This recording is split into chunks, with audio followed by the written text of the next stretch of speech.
Nous avons dans un premier plan d'activité des expositions qu'on organise, qui n'est pas du propre du citoyen lambda de Banjul. Voilà, c'est une activité un peu à caractère élitiste.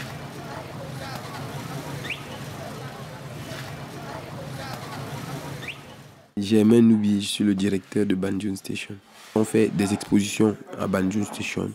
On organise des concerts, des festivals, des séminaires à caractère didactique, académique. Et on fait surtout des rencontres entre des hommes de science et de culture.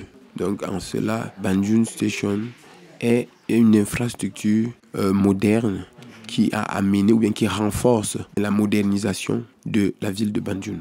Dans le cadre des infrastructures qui pourraient accompagner Banjul Station dans son épanouissement, Banjul Station aurait bien voulu que d'autres structures similaires, ça peut être des cinémathèques, ça peut être d'autres bibliothèques, puissent exister pour qu'il y ait sur place ou bien dans les environs de Banjul Station des structures qui pourront galvaniser les touristes à pouvoir être assez fréquents à Banjul. Quelle est la relation que vous entretenez avec les habitants de cette ville?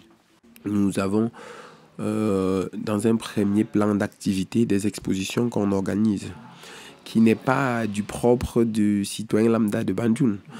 Voilà, c'est une activité un peu à caractère élitiste.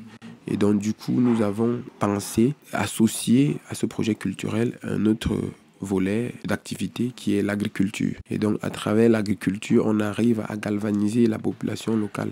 Et par là, rentre petit à petit dans la sphère des expositions, des projections cinématographiques, des spectacles vivants. L'élan de modernisation ou de modernité qui prévoit Banjul en ce moment est mitigé pour moi. Les parents collaboraient d'une façon assez particulière dans le cadre de leurs activités au quotidien. Qu'il s'agisse des deuils, des funérailles ou des mariages. Donc je veux dire des bonnes rencontres comme les mauvaises rencontres. Les activités agricoles aussi. Les activités agricoles aussi.